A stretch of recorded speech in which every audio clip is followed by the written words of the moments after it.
Xin chào, đây là video Spotlight về chiếc Ford Ranger 2022. Và từ từ đã, anh dựng phim cho tôi một đoạn nhạc hoàng gia lên cho nó đúng không khí.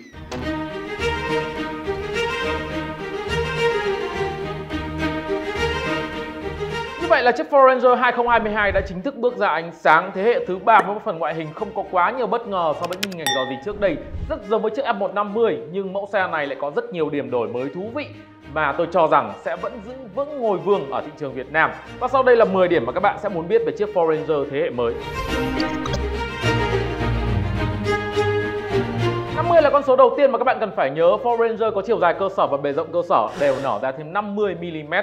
Thêm 100 vào các bạn có ngoại hình của chiếc Ford F150 được truyền tải rất tốt ở đây. Thậm chí với tôi, cái phần đai chữ H nối giữa thanh ngang của lưới tản nhiệt và cản trước nó còn thú vị hơn nhiều so với mẫu xe đàn Anh. Và Ford cũng không quên dằn mặt các đối thủ bằng công nghệ đèn LED Matrix xuất hiện trên chiếc Ranger 2022. Được thiết kế và phát triển ở Úc, cho nên phần nào thiên nhiên hoang dã từ đất nước này đã thổi hồn vào chiếc Ranger với sự táo bạo hoành tráng. Nền tảng khung gầm mới mang tới cho các bạn góc tiếp cận lớn hơn, độ vênh giữa các bánh xe khi off-road rộng ra và quan trọng là phuộc sau đã được đặt ra ngoài phần khung xe, hứa hẹn mang tới sự ổn định nhiều hơn. Phía sau thì tạo hình cơ bản của Ford Ranger 2022 thống nhất với phong cách mập mạp ở đằng trước. Các bạn cũng sẽ thấy điểm nhấn ở đây là cụm đèn hậu được tạo hình chữ H giống với đằng trước nữa.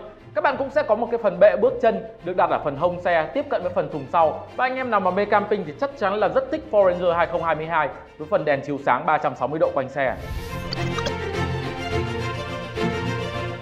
Động cơ vẫn là loại 2.0 turbo đôn và turbo kép, tuy nhiên được bổ sung thêm một tùy chọn là máy 3.0 V6 từ chiếc Ford F150. Tuy nhiên anh em đừng vội kỳ vọng vì thuế của máy 3.0 lớn hơn rất nhiều.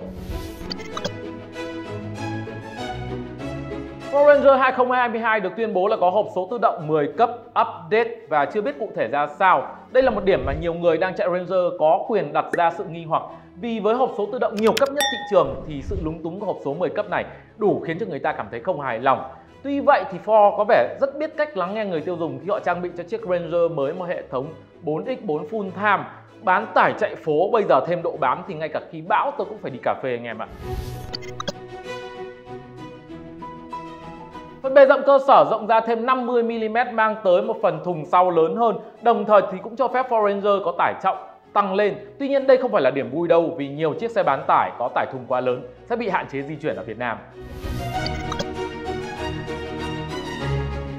Ở bên trong thì không bỏ công chờ đợi, Ford thực sự thiết đãi người tiêu dùng với một chiếc xe mang nội thất hoàn toàn mới. Đồng hồ tốc độ điện tử, màn hình dọc kích thước lên tới 12 inch như Ford Mustang Mach-E, rồi phanh tay điện tử, thiết kế vô lăng mới thực sự đã đưa Ford Ranger 2022 lên một đẳng cấp mới.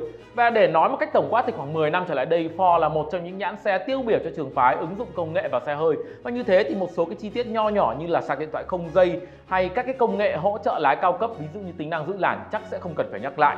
Một vài điểm thay đổi nho nhỏ nhưng mang tới cảm xúc rất lớn đó là phần cần số điện tử bây giờ được thiết kế theo dạng hành trình ngắn đúng kiểu xe cao cấp. Phần cửa gió điều hòa dạng tổ ong nhìn rất là đẹp mắt đấy nhưng nó sẽ là kẻ thù của những anh em làm detailing. Nếu tất cả những điểm kể trên chưa đủ làm cho bạn cảm thấy chiếc Ford Ranger 2022 thú vị thì khoang động cơ rộng ra rất nhiều, cho phép chúng ta kỳ vọng vào những lựa chọn động cơ mới trong tương lai.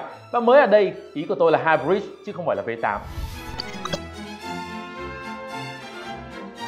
Rất tiếc là chúng ta chưa có thêm bất cứ thông tin cụ thể nào khác về chiếc Ford Ranger 2022. Điều mà chúng ta biết ở đây là mẫu xe này sẽ được chính thức sản xuất ở Thái Lan và Mỹ vào đầu năm sau.